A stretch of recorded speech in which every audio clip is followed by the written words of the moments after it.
ብዙح ግዜ ከታተላ እንዴ ጽቡቅ ትሕዝቶ ኣለዋ ቀዳምነት ኣብ ወቕታዊ ዝተሰነያት ኣቕርብ እቶም ተዋሳእቲ እውን ጽቡቕ ዝኾነ ኣቕሚ ዘለዎም እዮም ስለዚህ መሃሪት እያ ግዝያዊት እያ ስለዚህ ኣነ ጽቡቕ ዝንቓ እዛ ሰሙናዊ ትከታተል ናይ ሲትኮም እንዳዝማም እንተኾይና ብዙሕ ጽቡቕ ዛዕባታት ኣለዋ ሕጂ እዚ ሓደ ሓደ ሒዛቶ ትመጽእ ዛዕባታት ከምዚ ቀጻሊ ወይም ከማ ሰሙናዊ ሓደሽቲ ዛዕባታት ብምዃኑ ብዙሕ ኣድቫንቴጅ ኣለዎ ምስ ኩነታት ትኸይድ ምዃና ማለት እዩ ኦኬ ብጣዕሚ ጽብቕቲ እያ እዋናዊትን መሃሪትን ኣዘናግዒትን እያ ብሃንቀውታ ኢና ክንጽበያ ትምህርቲ ሓዘል ኮሜዲ ድያ ድራማ እያ ብጣዕሚ ኢና ንከታተላ ብጣዕሚ ኢና ክንፈትዋ ከም ዘላቶ ክትቅጽል ከዓ ተስፋ ንገብር ኣስሓቂት እያ ያም ነንሕዶም ዳ ባስ ጽርፊ ገለገለ እናበዝሓ እምበር ጽቡቕቲ እያ መን ኣስሓቂት እያ ያ ብጣዕሚ ጽቡቕቲ ረኺበ እያ ኣነ ብዝረኣኹ ማለት እዩ ኣዝያ ሰሓብትን መሃሪትን እያ ዝተፈላለየ መደባት ተዘናግዓካ ፕላስ ትምህረካ ብዙሕ ነገራት ከዓ ካብኣት መሃር ትኽእል እያ እንዳዝማም ኩሉ ግዜ ብብዝሒ ዝከታተላ ኮይኑ ግን ሓደ ግዜ ሓልፈኒ ይኸውን ኣብ ስራሕ ክኸውን ከለኹ ወይ ብመገሻ ክኸይድ ከለኹ እምበር ኩሉ ግዜ ዝከታተላ እንዳዝማም ክሪኣ ከለኹ ከዓኒ ካብ ካሊእ ቻነላት ምኽፋት ወይ ከዓኒ ካብ ካሊእ ነገራት ምኻድ መሃሪትን ኣዘናጋዒትን ስለ ዝኾነት ኩሉ ሰብ ብብዝሒ ይከታተላ ምዃኑ እየ ዝፈልጥ ፊልም እንዳዝማም ጽብቕቲ እያ ኩሉ ሻዕ ሰንበት ስድራ ቤትና ንከታተላ ኢና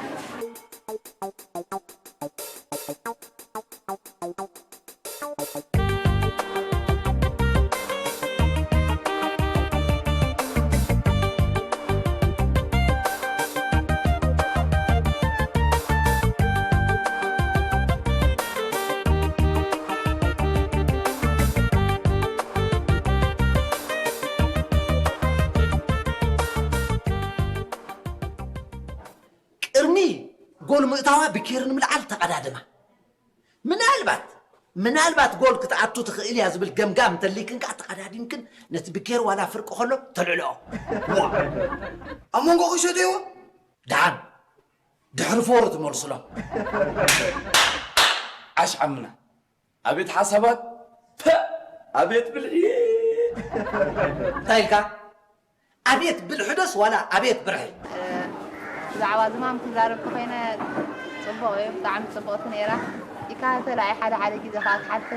راح بيجي سلزونا قلبسو بزح عين كاتل عين أجنبت استقطت الناس ساعات صبوا يا كنت طلع لوا مهاريتي عايز دان والله نازمام تمام اللي المهم تواصل كمان حزيا قدام عبي نوش يعني سب عبي كله المهم تمام صرنا متفاقة تتفاقع زمان كا تحالف تسحق قلت التلي تزناقع مثلتو بتواصل كمان حزية هنا والله السنة ممكن لبز حنا السنة لروا لازم بطن مهاريت قداسيت إنه برتصب نر رامع صبوا تكيا نسبن دقبرش طرفة تزلوي صبت يعني دحرينا عزي أزناقعت مدبها سنبت أبتي دحر قطري دحري مدب موزايك تفنو مخانقة زبالة أبليش أي قورو مالتي بركة كل سبت أنا عرفت ساعاتاتو سي نعايو في اللو مالتي هجيتي مدبات حيزاتو تمت وينتي زعباتات كار نقولو زخوني عبيتي نقولعوت نمنسيات نقولو سلا زخون كله حبرة السب أكل دماء زيادة يكاتتلا مالتي أزناقعتي شو كذا يتغيروا؟ شو مغير؟ يغيروه كم حدش كتمق مالدي كتمق ده يكون كاسي جنا شمكا خمسة غير كايو أب كاسيتا تحبر واي مو من دا إلى غيره من كتب بالي هذا اللي صار أنا دا مرن هو اسمه وايد تعوي زمز قال سكاي ما اسمع نسقى أيتم بتنو منيحة نعها زت أبغى الكادو هنا قركا ها مفلس حارش دبي تغلى قمارة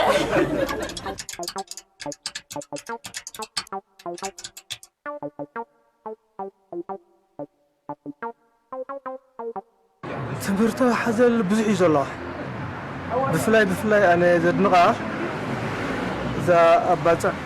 ብስርሕዋ ግዜ ናይ ባፅዕ ናይ ሰማዕታት ግዜ ናይ ብሓቂ ተንኪፋትኒ ካልእ ሰብ ንባፅዕ ከይድ ከሎ ንምዝናይ ንንግደት እዩ ዝኸይድ እዞም ተዋሳእቲ ግን ኣብ ባፅዕ ከይዶም ዝሰርሕዎ ናይ ብሓቂ ምሃርን ኣገዳስን እዩ ምክንያቱ እቲ ኣብ ባፅዕ ዝሓለፈ ኩነታት ብቐሊሉ ግለጽ ኣይኮነን ስለዚ ካብኡ ተበጊሶም ሞፍታ ግዜ እያ ተዋሲኦም ነቲ ነገርቲ ክቕርቦ ከለዉ መሃሪ እዩ ንኩሉ ሰብ እውን ኣዝዩ የተሓስቦ እዩ ካልኣይቲ ቅድሚያ ዝሰራየት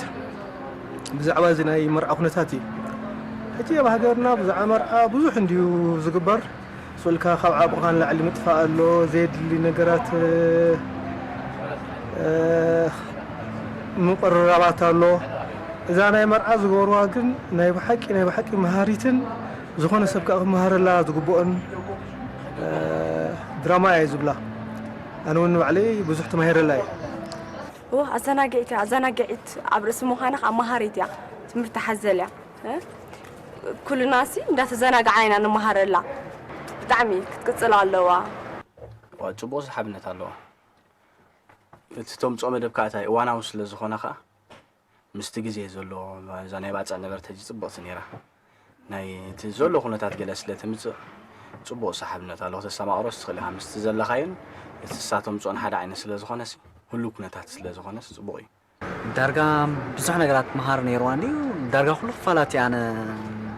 ኣብተን ዝረኣኽዋስ ኩሉ ነገራት መሃር እዩ ኣብ ሓንቲ ክፋልስ ግድን ሓንቲ ነገርሲ መሃሪታ ኣላታ ኦኬ እታ ናይ ባፅዕ መጀመርታ ናይ ባፅዕ ሕጂ ብዙሕ ታሪክ ስለ ዘለዋ ኣብኡ ኮይዶም ምዝካሮም ምብዓሎም መሃሪት ኮይና ትህብያ ካልኣይ ናይ መርዓ ከዓ መርዓስ ብገንዘብ ጥራሕ ኮይኑ ዘይሓልፍ ብዓቕምኻ ከማን ክትሕልፎ ከም ዘለካ ትምህረካ እያ ኦኬ እዛ ናይ ፈንቅል ዝነበረት ብጣዕሚ ፈትያ ብጣዕሚ ደስ ኢላትኒ ብጣዕሚ ትምህርቲ ሓዘልን ኣዘናግዕትን እያ ነይራ ብጣዕሚ እንደይፈልጡ ሰባት ብዙሕ ምሄራ እንታይ ኣሎ እንታይ ይግበር እንታይ ክንገብር ኣለና ኢላ እያ እጌን ብዛዕባ እዚ ኢንሹራንስ ከዓ ብዙሕ ንፈልጦ ነገራት ኢንሹራንስ ብዙሕ ንፈልጦ ነገራት ትምህረና ኣላ እያ ፅቡቕ መልእኽቲ ሓሊፋትና ኣላ شيخ سعيد دسيت بحري ورقصوم رسي مدري هيوت سلينا لامبرا زفتام كوينو بزي سدرا أقرصو انتم مسخاتكم عايش ولا قنا قرد لا حما علخي ركب بالي وين حما علخو بالوك تفلتو انا قوال باتي زاد الفزي ادمه أنا قول 13 عامت كلهم قبل علي السدراين قربها بالتين بحافي شاب العلق دق ختماين زوري دق أخذت زومتياتها سريحة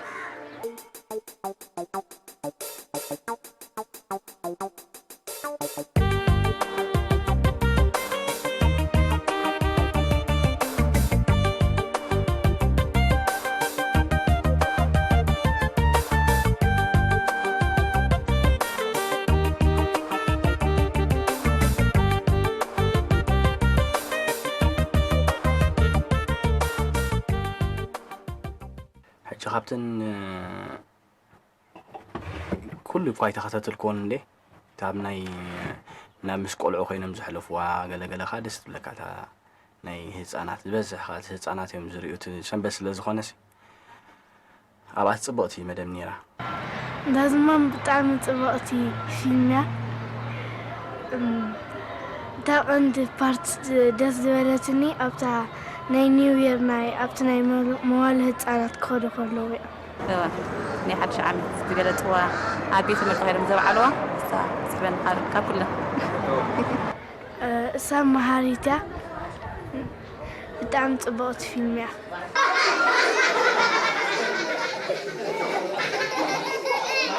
ሕጂ ከንመን ከም ፃልኩም ትደልዩ ንሰተ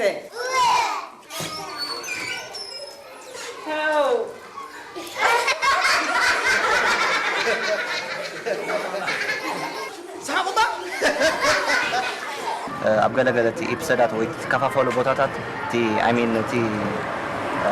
ኤፒሶዳት ኣሎ ሓደ ዝያዳ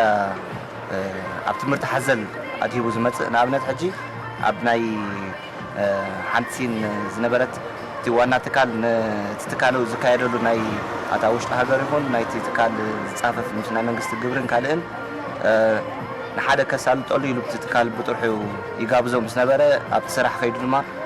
ብማዕረ ወይ ድማ ንኩሉ ህዝቢ ብዓይኒ ኩሉ ክሪኦ ምዃኑ ምስ ነገሮ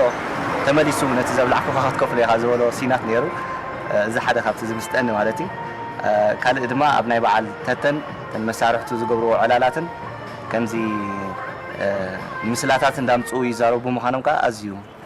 እቲ ምስላ ናይ ዓድናስ ብዙሕ ኣይጠፍእና ኣሎ ማለት እዩ ከምኡ ዘይኮነ ከምኡ ይኮነ እስኻሲ ቁርብ ወዲ ገዛ ኣብዚ በላዕ ሰታይ ዲኻ እስኻ ቁርብ ናይ ሕውነት ኣይትገብራን ከምኡ ክትገብረኒ ኣስሓኮ የብልካን ቁርብ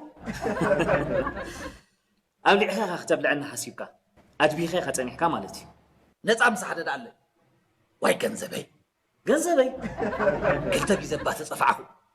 ንሓን ክደለይ እሞ ሕጂ ክደለይ ኣብኡ እኳ ፅቡቕ ተበጎሰ እዩ ዝብል ንቅድሚትካ ከምኡ ክደፍእ ዝደልዮ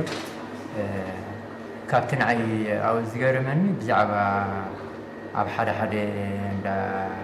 ኣገልግሎታት ዝወሃብ ኣገልግሎት ጎደሎ ከም ዝኾነ እቲ ናይ ቅድም ሰረት ሒዙ ከም ዘይከይ ዘሎ እዩ ንዓይ ዝርዳእን ፀኒሑ ሕጂ ግን ዝያዳ ከዓኒ እቲ ንዑ ኣሪምካስ ከመይ ገይሮም ሰብ ኣገልግሎት ነቲ ህዝቢ የገልግልዎ ብኸመይ ኣገባብ ይኽእሉ ሕጂ ንሕናስ ኣብ ዓለም ለኻዊ ኣካይዳና ክንከይ ዝግባአና ናብይ ናይ ቤትና ጥራት ይኮነስ ዓለም ብኸመይ ተገልግል ዘላ ንህዝባ ኢላና ክንከይድ እዚ ሓደ እሩም ኣካይዳ ቀጻልነቱ ዝህልወስ ኩሉ እዚአን ናይ ብቱሪዝም ዝጥቀማ ሆቴላት ድየን እንዳ መስተ ድዩ እንዳ ቤት ምግቢ ድሲ ኣገልግሎት ከመይ ገይረን ከመሓሻ ከም ዘሎን ኣስተምህሮ ዋሃብ እንዲ ግን እቲ ኣስተምህሮን ኣብቲ ታሕቲ ዘሎ ሰራሕተኛን ዝግበር ኣቀባብላ ኣብ ገዲሉ ጎደሎ ኮይኑ ዝስምዓካ ንሕና እኮ ቢራ መኽዘን ከዚና የለን ንብል እሞ ብድሕሪኡ ናብ ዞባታት ብሰለስተ ዕፅፊ ኣየር ብኣየር ኮይና ንሸጦ ነርና ሓደ በለላይ ሃየ እቲ ብብዝሒ ዝሽየጥ ጅንን ኣረቅን እሞ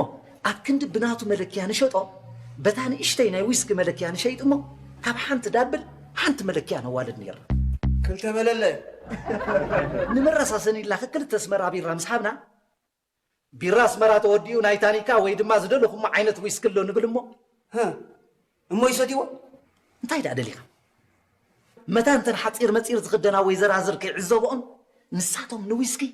ንሕና ድማ ደሞም ክንመፃፀ ወጋሕ ፈታሕ ነብላ ነርና ሰለስተ በለላይ ኣይ መስፍን ክንደይ ኢልካ እሞ ክፅብፅቦ ኢኻ ንዝሰኸሩ ዝሽየጥ ማይ ዝተሓወሰ ጅንን ኣረቅን ኣድዩ ትቁጠሮ ትምህርቲ ወሃቦምስ ዝያዳ ብከምዚ ዓይነት መብዛሕትኡ ከዓንስ ካብ ኣክሽን ክትሪኦም ከለኻ እቲ ዝበለፀ ከምዚ ሕጂ እናዝማም ዝገብሮ ዘሎሲ ዝያዳ ናብኡ ተወኪሉ ናብቲ ሕብረተሰብ ዝሕገሰሉ ኣገባብ እቲ ኣገልግሎት ዝህብ ከዓኒ ከመይ ገይሩ ሰብ ዝፈትዎ ይገብር ዝብል እምነት ዝብልሲ ኣካይዳ ክኸይድ እሞ ሰብ ከዓኒ እቲ ፍትወት ናይቲ ዝነብረሉን ፍትወት ናይቲ ዝገልገለሉን ቦታ ነገርሲ ይዕር እዩ ተገዲሱ ክመፅኦ ተደሲቱ ክመፅኦ ሰቡ ሒዙ ክመፅእ ዝዕግብ ቦታ ክኾነሉ እያ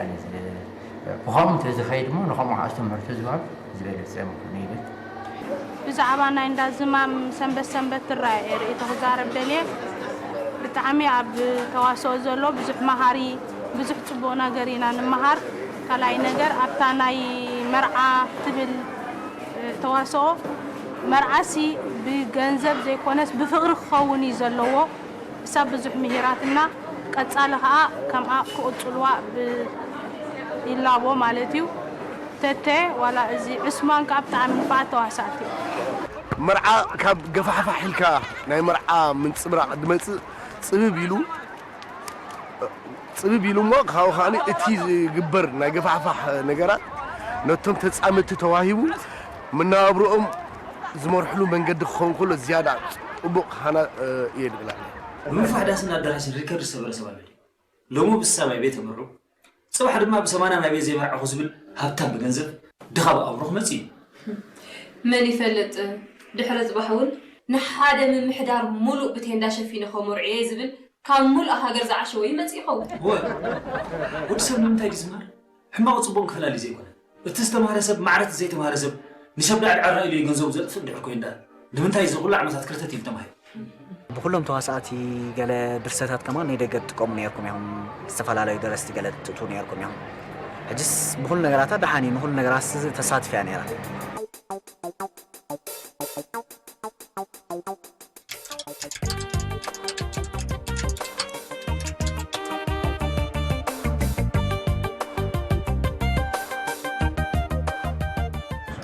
تواساتي درجة حدا خا حدا زبالة لطي يخونن كلهم نفعات يوم بفلاي أنا بوقني زد نقاقن تاتا خينو تسرح كإلايو نسي أكلات وطريقو خلخان نسي زواسو وطريقو خلخان نيام حق نعو تعدل يزمسل كالوتون كواي حمكنهم زيادة قنا أنا نعيد النق لازمان صبغتها مهارن أسحقن كالله تاتا عثمان كاي مستني يسحقن كا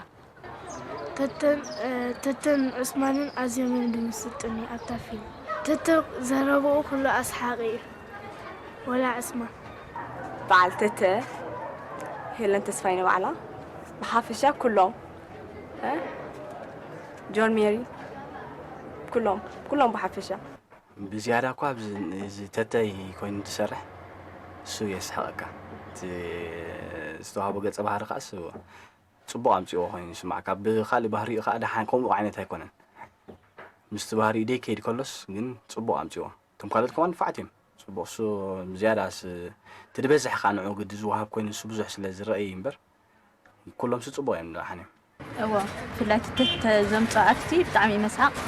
فلاي مهارن عزانا قاعدين قمنا جا حاسد قالوا ها قصلينا عندليا تتا فيلم تبو غيري سارة ما داونكم ما خوغا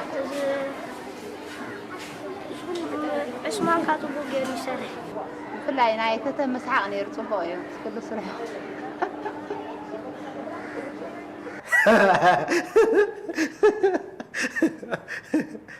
ناي تتا كل زرو بقى سو كل زغبر اكشنات قال يسحقك ناي تنويترات كاصبو بتعمي كدنا أنا خافتا دا تخاطاتالي سنبة ترى دا زمام يتفوتوا كافتم تواسعت عن دا زمام زرعيو خا عندي تتشعو خا نتي زمام عوا يسحون تتت عزراربو ناي كمز قالنا عوتات قال يسحقني كعاوم أنا خاص فوتوا مهارخا كافت تمامهر قال زبلو كاب ملقح زلو قدات قال كله خاب وخاي مهاري انت عثمان تميت كو تودينا دونكي خاني عمنا جاهز له جاهز مقطع تعال يا اخي عمنا خصب حدي قرصن زلو سخن لسه مستيت رايك ترى اللي خزافي انفر ركعي خينو نتعرك خي سنخا اتربو بلي كويس صراحة اركبك كيف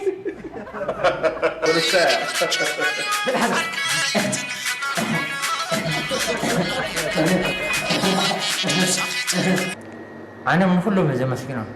بتعم زي كم زي كلهم نادم تبل كم زي ما لون نادم زي مدعم نحر نجرسي تعاطيفهم كم زي جرم نهزبي عبناتات كانوا كريو أنا كم زي عتبين يرى أبزي من السياد جاتهم أزيم نتي قلت بحرسي لو بيسمس كسرحوا ون نتملكوا حلفهم كله تري خلها أنا بتعمل زجرهم كل مزرنا أحد يا خمنا يترفني مناس نحن حجيت مكر لهم دي أحس خلنا خاطري أنا النعم بتاعنا وا أنا حق مساتي كم زي فرايتي لوتي إذا مو متعمل له قصة بحري كم زي حدا من السيطرة يكونن وين ما حدا عبيد ودما يكونن أجي أمونغو أسرحن صراحة ينزلوا ريليشن شيبون زيادة يرئينايو تعم تصبغيو كم حدا سدرا خوينكا تعالى لي خلينا نخد كيد بزح زدرخ قصة بحري حزم متعم مالو حجي حزم متعم زلوا قصة بحري بلكا كم زي تحاسبودو وين دما بزح جزء توسيدلو سجبري يد بلعنا فكا درجة نا perfection قط زخدي بزح فرايت زلوا قصة بحر له ካብ ኩሎም ዝምስጠናኻ ናይ ተተ ማለት እዩ ብጣዕሚ ኣስሓቂ ኣዘናጋዒ መሃሪ ህርኩት ብዙሕ ብዙሕ ክትገልፆ ትኽእል ኢኻ ናይ ተተ ማለት እዩ ورنت عايز جورب كندي اسم كله بك عرفت زي يقولوا هبا حجزنا ردانا تقوبنا انت عايز جورب ابي خيد دول يوم نزلوا انت انا ابي حاسي لخي هو واتع زي تخي باتع خي هو ولا انا كيدك مش ابي القوانتا دروح حق شحمت باتع كينا نير وصبق تطلع وصبق دحري غورغسو من حمسي لنا انا يعز نقيدس واو تغورغسو زرا انا يو طايريغا تكريت عمنا ابي زرعني اسلام حفرد كان عربي لا تسوير سعو اي هارون كومبلاسين ولا بيتليس غيرنك حمبساده لي اتعمنا هارون كاين ولا حالات زيكو اتا سرنا وش تسي كوستمو زيكون تبال كمزي اب عدي نادغون صعنو كلنا مشي جورو حفابيلنا جمدنا يطيق نغبرل هي مونتاي كتبل دليق بقى نزا حفرتن فلا تقول قطعن كبريات مسل ابيت مصوتا عمنا ايترا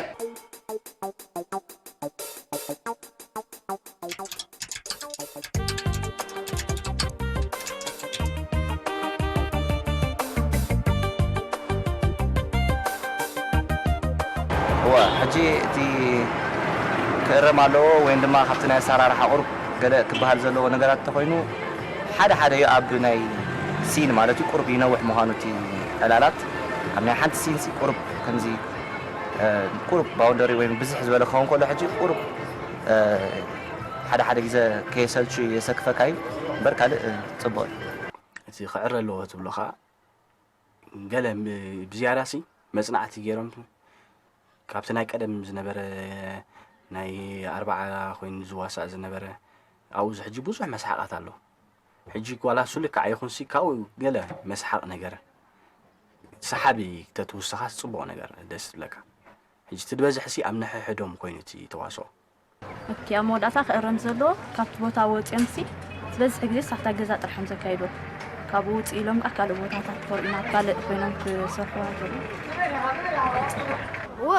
خدقصل زبلا حجها ات ناي تليجرام كا قرب اقدل تبلوون ايطلعن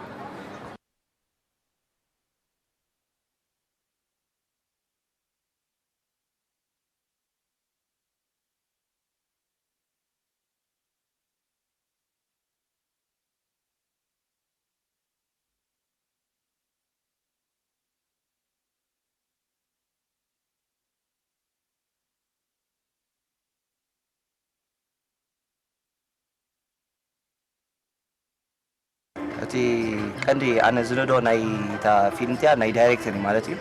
دايركتور ازيو وحلل زبل اتعلالي ايدلوا مبزحت سيت كم ترينا ابزعدي ناي دايركتور حصلت كغاطمو خلو ازي انداموت يدخيد قداموت سينات وين قداموت مينس مسراخا بدحريو ازي زسلچوكا وين دمو كقصل كلخا خاب سنبت ناب سنبت غلخا كمزي تيناتو مقرت انداغودل يدخيد أبى تعالى لي حي حد بلا مش علو كاب سنبت ناب سنبت وين كاب حنت مدى حنت مدى زبالة تخيل اللي حرف وين يقول كم زناي لازم عزيز زعما كريم خيل هون السبب ما تحطين لا تسبيع خيل مالك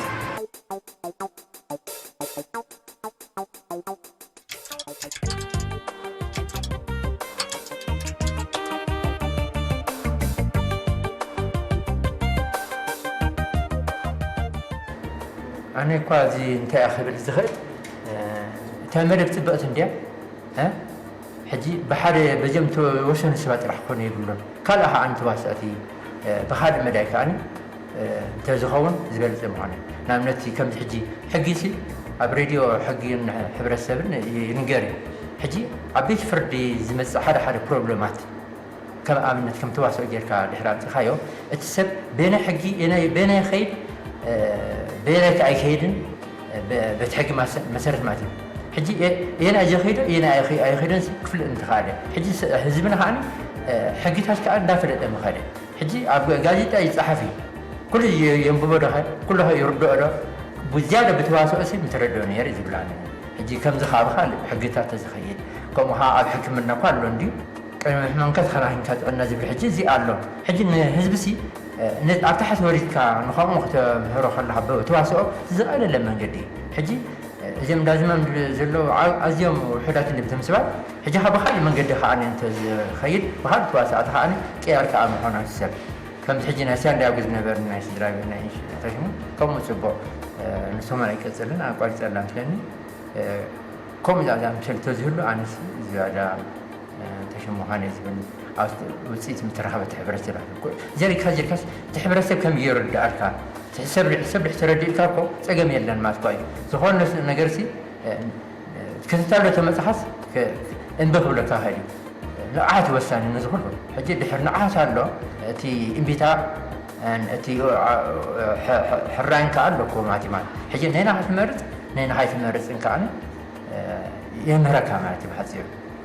እዛ ፊልም ወይ ድማ እዛ ሲትኮም ኣዝያ ሃቢባ ወይ ድማ ተመራፂት ኮይና ስለ ዘላ ብድሕርቲ ኣብ ናይ ኤሪቲቪ ዝካየድ መደባት ኣብዚ ከተማ ወይ ድማ ኣብዚ ስመራና ተዝርጋሓሉ ኣብነት ተትፍጠር ወይ ብመልክዕ ኤፒሶዳት ያ ብመልክዕ ምስተወደአት ኩላ ድያሲ ሓደ ክሕሰበሉ ይግባእ ካልኣይ ድማ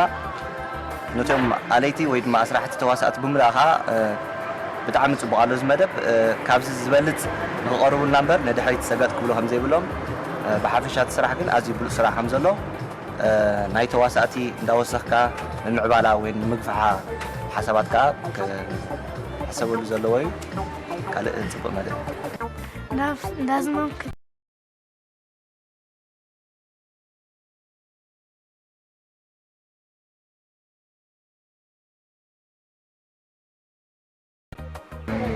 ኣነ ዳ ቀፅልዎ ኣጆኹም ገለ እየ ዝብሎም ንኩሎም ኣብዛ ክስታይ ዝሰርሑ ስራሕሲ ነዚ ኩሉ ንክገብሩ ዝገበርዎ ደረስቲ ዳይሬክተራት ካሜራማናት ገለስ ንኩሎም እየ ክስታይ ዝገብሮ ከምዚ ዓይነት መሃርና ዘናግዐን ንቐፃሊ ክቐርብ ኣብቲ መደብ ኤርቲቪ ካልኣይ ብዘለዎስ ክቕፅልዎ እዩ ተባብዖ ማለት እለ ረኣይናየ ኣነ ወላይ ግልብዛሕ ግል ተዋስል ጥራሕ እያ ዘመሓላልፎ ዳ ክቕፅልዎ ጥራሕ እየ ዝደሊ ክቕፅልዎ እየ ዝደሊ ብጣዕሚ ትምህርቲ ስለ ዘለዋስ ክቕፅልዎ ጥራሕ እየ ዝደሊ ነቶም ኩሎም ኣዳለውቲ ደረስቲናታ ከዓ የመስግነኩም ከምኡ ክቕፅሉ በዓል መምህር ጣዕመ ከምኡ ክቕፅሉ ደላዎ ማለት እዩ ከምዚ ዓይነት መሃርን ኣዘናግዕን ክኸውን ከሎ ዝያዳ ፅቡቅ ነገር ኮይኑ ይስማዓኒ ከም ክኢላ ናይ ደራስን ናይ ድርሰትን ናይ ዳይሬክተር ክም ናይ መስርሕን መምህር ጣዕመ ኣረፋይነ ኣዝየ ድንቆየ መምህር ኣረፋይነ ኣብዛ ጥራይ ዘይኮነ ቅድሚ ሕጂ እውን ኣብ ዝተፈላለዩ ፊልምታት ስለ ዝሰርሕን ስለ ዝዋሳእን ብከምኡ ክቕፅሎ ከም ዘሎ ጥራይ ክተባብዖ ዝኽእል እዋን መወዳእታ መሃሪ ካብኡ ንላዕሊ እዩ ኣብ ናይ ሕብረተሰብና ብዙሕ ነገር እዩ ዘሎ ብዙሕ ትምህርቲ ሒዛ ክትመፀልና ተስፋ ንገብር ኣይሆፕ ትምህርቲ ዘለዎ ፅቡቅ ተኣማእረምተኮ ብሃይል ያለ ፅቡቅ መሃሪ ሒዛና ክንመፅንፅፍ እያ ኦኬ ፅቡቅ ኣብ ሰዓታ እያ ትቐርበልና ኣብ ግዚኡ እዋናዊ ትምህርትታት እንዳሕለፈት እያ ትቐርበልና ሎሚ ከንታይ ትመፅእ ኢልና ብሃንኮታ ኢና ንፅበያ እሞ ኣብ ሰዓታ ከም ቀደምኩም ዘለኹሞ ካብ ዘለኹሞ ንላዕለን ክትመፁና ተስፋ ንገብር ቴንክ ዩ